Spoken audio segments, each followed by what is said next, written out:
जब जे मनेठी से लेकर के रेवाड़ी तक पैदल मार्च था, उसमें 82 साल की बुजुर्ग महिला भी शामिल थी।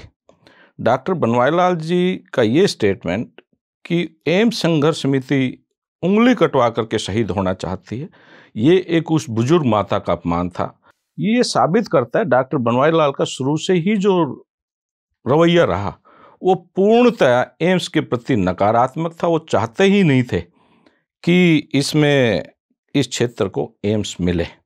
दादरी और महेंद्रगढ़ का कूड़ा ला करके यहाँ डाला जाता है, आसपास के 10-12 गांव के लोगों का जीना मुहाल है। जब उस कूड़े को आग लगाई जाती है और हवा चलती है तो आसपास सांस लेना मुश्किल हो जाता है।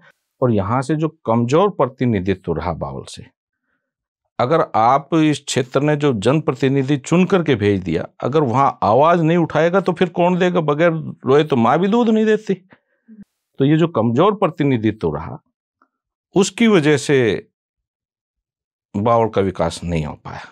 क्षेत्र की जनता चाहती है कि बावल विधानसभा क्षेत्र का प्रतिनिधित्व श्याम सुंदर सभरवाल करे। श्याम सुंदर सभरवाल बावल से विधायक हो।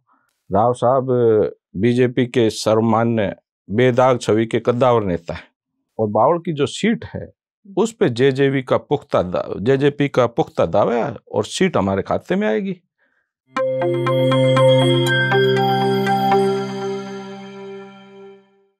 नमस्कार, स्वागत है आपका। मैं हूं शैली शर्मा और आप देख रहे हैं एनजेपी हरियाणा। साक्षात्कार की कड़ी में आज हमारे साथ है श्याम सुंदर सभरवाल जी, जो बावल विधानसभा से 2 बार चुनाव लड़ चुके हैं। पहले इनेलो से लड़ा और दूसरी बार जेजेपी से, और दोनों बार सम्मानजनक वोट मिले।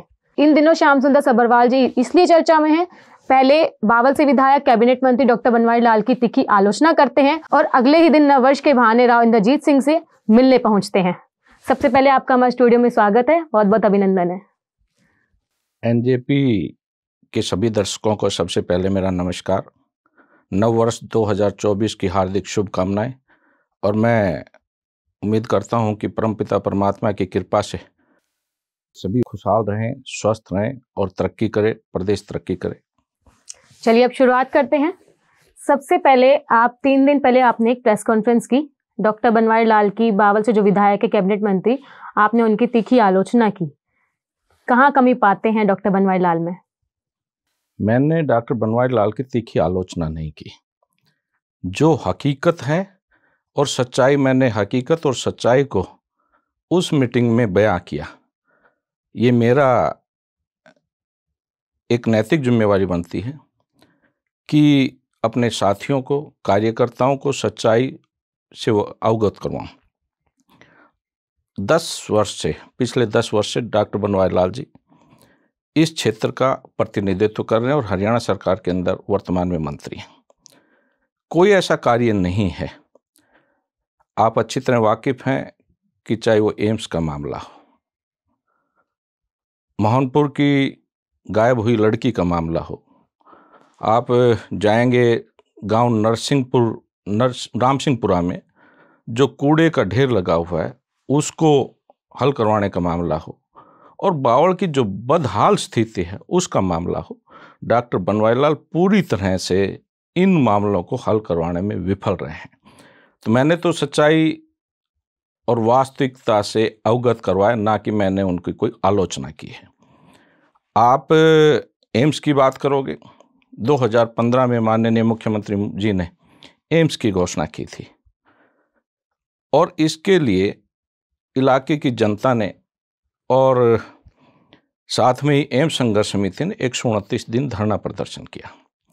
129 दिन के धरना प्रदर्शन में मैंने हर मुकाम पे एम्स संघर्ष समिति के साथ खड़ा रहा, चाहे वो जेल भरो आंदोलन हो, चाहे सद्बुद्धि हवन हो, चाहे भूख हड़ताल रही हो। मैंने सदैव एम्स संघर्ष समिति के साथ कंधे से कंधा मिला करके उसका योगदान किया।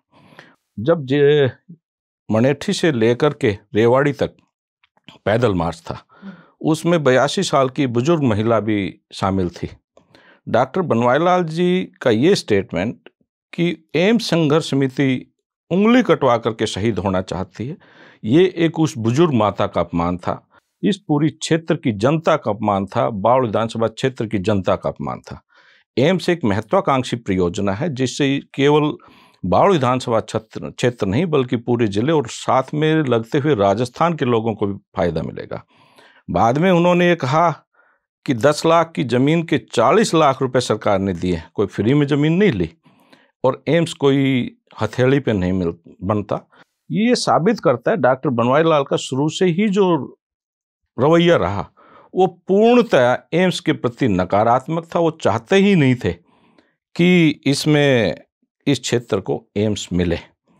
वो तो केवल वाई लूटना चाहते हैं, और उस वाई में क्षेत्र की जनता को इस बात का असलियत का पता है कि इनका नकारात्मक रवैये की वजह से ये क्षेत्र पिछड़ा है। इधर अगर हम जाएं रामसरपुरा में कूड़े के ढेर लगे हुए हैं। दादरी और महेंद्रगढ़ का कूड़ा ला करके यहाँ डाला जाता है। आसपास के 10-12 गांव के लोगों का जीना मुहाल है। जब उस कूड़े को आग लगाई जाती है और हवा चलती है तो आसपास सांस लेना मुश्किल हो जाता है। मच्छर और मक्खियां लोगों को इतना परेशान करती हैं, उसके लिए भी विफल रहा। मोहनपुर गांव की एक लड़की जो गायब हो गई थी, जिसमें उनके घर के सामने भी धरना दिया गया, इनके घर का घेराव किया गया, क्या कर पाए डॉक्टर बनवारीलाल? अगर हम बावल में चले जाएं, बावल में आज बस स्टैंड पिछले 10 साल से खंडर पड़ा है। क्या कहीं ना कहीं उसको किसी अच्छे कार्य के लिए इस्तेमाल किया जा सकता था? पूरी तरह विफल रहे हैं, और ये क्षेत्र की जनता को पता है। क्षेत्र की जनता में पूर्णतः खिलाफत है, नाराज है। पिछले विधानसभा चुनाव में भी खिलाफत थी, और इसका खामियाजा अब 2024 के अंदर उनको उठाना पड़ेगा। क्षेत्र की जनता उनको समझ चुकी है। आपने भी बताया आप एम्स के धरने में लगातार भागीदारी रहे, और भविष्य में एम्स बनने भी वाला है, तो आप इसका श्रेय किसको देंगे? इसका जहां क्षेत्र की जनता ने सहयोग किया, और इस क्षेत्र की जनता के संघर्ष के साथ साथ हमारे माननीय मंत्री जो केंद्र सरकार में मंत्री हैं राव इंद्रजीत सिंह, उनका प्रयास सकारात्मक रहा। उन्होंने केंद्र सरकार से, चाहे वो स्वास्थ्य मंत्री हो और भी इससे संबंधित स्वास्थ्य विभाग से संपर्क करके इस मामले को, जो ये टेंडर हुआ है, इस टेंडर तक लाने में केंद्रीय मंत्री राव इंद्रजीत सिंह की अहम भूमिका रही है। इस क्षेत्र की जनता एवं संघर्ष समिति का सहयोग रहा, और उनका भी अहम योगदान रहा है। बावल में आपने बताया कि विकास कार्य नहीं हुए हैं, लेकिन हरियाणा में भाजपा जजपा सरकार है और बावल में भी भाजपा के ही विधायक है, तो इस पे क्या हम भाजपा जजपा सरकार को जिम्मेदार नहीं ठहरा सकते? प्रदेश में भारतीय जनता पार्टी और जननायक जनता पार्टी की गठबंधन की सरकार है, और इस गठबंधन सरकार के अंदर विकास कार्यों में कहीं पे कोई कमी नहीं रही। बावल अछूता रहा विकास से, उसका कारण है सरकार ने तो खजाने खोल करके रखे। अधिकार मांगने से नहीं मिलते, अधिकार छीनने पड़ते हैं। और यहां से जो कमजोर प्रतिनिधित्व रहा बावल से, अगर आप इस क्षेत्र ने जो जनप्रतिनिधि चुन करके भेज दिया, अगर वहां आवाज नहीं उठाएगा तो फिर कौन देगा? बगैर रोए तो माँ भी दूध नहीं देती। तो वहां जाकर के कोई रोने वाला तो हो। तो ये जो कमजोर प्रतिनिधित्व रहा, उसकी वजह से बावल का विकास नहीं हो पाया। इसके लिए स्थानीय मंत्री जो है वो पूर्णतः जिम्मेवार है। आप इनेलो में थे, चौटाला परिवार में जब टूट हुई तो आपने जेजेपी को क्यों चुना? मैंने जब राजनीति की शुरुआत की, मैं शुरू से ही डॉक्टर अजय सिंह चौटाला जी के संपर्क में आया। परिवार में जो बिखराव हुआ तो मैंने अपनी वफादारी निभाते हुए शुरू से ही मैं डॉक्टर अजय सिंह चौटाला के साथ, और मैं उनके साथ खड़ा रहा। मैंने अपनी वफादारी निभाई है। आपने राजनीति में आने का मन कब और कैसे बनाया? सक्रिय राजनीति मैंने 2014 में शुरू की। वैसे मैं इस परिवार से काफ़ी लंबे समय से जुड़ा रहा। लगभग मेरा 16-17 साल का जुड़ाव इनसे रहा, लेकिन सक्रिय राजनीति की शुरुआत मैंने 2014 में की। आपका भविष्य का रोड मैप क्या है? भविष्य का मेरा काम है कि संघर्ष करना, लोगों की भावना के अनुरूप उनकी बात को उठाना, और क्षेत्र की जनता की उम्मीद है क्षेत्र की जनता चाहती है कि बावल विधानसभा क्षेत्र का प्रतिनिधित्व श्याम सुंदर सब्बरवाल करे। श्याम सुंदर सब्बरवाल बावल से विधायक हो। और मैं कहता हूं कि ये जो हम लोग प्रयास कर रहे हैं और क्षेत्र की जनता की जो आशा है, उसका जो श्रेय अगर जीत होगी तो बावल विधानसभा क्षेत्र की जनता की जीत होगी, श्याम सुंदर सब्बरवाल की जीत नहीं होगी। चर्चित सवाल की बात करते हैं। आप नववर्ष के बहाने राव इंद्रजीत सिंह से मिलने गए थे, उनके पास गए थे, मिलने पहुंचे थे, इसके पीछे क्या वजह मानते हैं? आज प्रदेश के अंदर भारतीय जनता पार्टी और जननायक जनता पार्टी 2019 से दोनों मिलकर के बतौर सहयोगी सरकार चला रहे हैं और सहयोगी के रूप में हमारी पार्टी के शीर्ष नेतृत्व का भी बीजेपी के नेताओं से संपर्क रहता है। राव साहब बीजेपी के सर्वमान्य बेदाग छवि के कद्दावर नेता हैं, इस क्षेत्र का प्रतिनिधित्व करते हैं। तो मैं नव वर्ष के 2024 की उनको मुबारकबाद देने के लिए उनके पास गया था और कोई मैं पहली बार नहीं, जब से 2019 से सरकार बनी अनेक बार सार्वजनिक मंचों पर हमने कई बार मंच साझा किया है। हम राव साहब का जब भी मिलते हैं स्वागत और सम्मान के लिए सदैव रहे हैं और रहेंगे। आप जेजेपी में हैं, राव इंद्रजीत सिंह भाजपा में हैं, आपको उनसे कैसे मदद मिल सकती है? आज हम गठबंधन में हैं और उम्मीद करते हैं कि ये गठबंधन आगे भी जारी रहेगा और बावल की जो सीट है उस पे जेजेपी का पुख्ता दावा है और सीट हमारे खाते में आएगी। बावल से टिकट की संभावना तो वर्तमान विधायक डॉक्टर बनवारी लाल की ही लग रही है। ऐसे में आपकी चुनावी तैयारी किस उम्मीद पर चल रही है? चुनाव कोई एक दिन, 6 महीने या 1 साल की प्रक्रिया नहीं है। चुनाव की प्रक्रिया 5 साल की प्रक्रिया है। एक चुनाव से दूसरे चुनाव तक लगातार 5 साल का जो समय होता है उसमें तैयारियां की जाती है और हम लोगों के बीच में लगातार सक्रिय रह करके, लोगों की भावनाओं से जुड़ करके पूरे 5 साल हम लोगों के बीच में रहते हैं।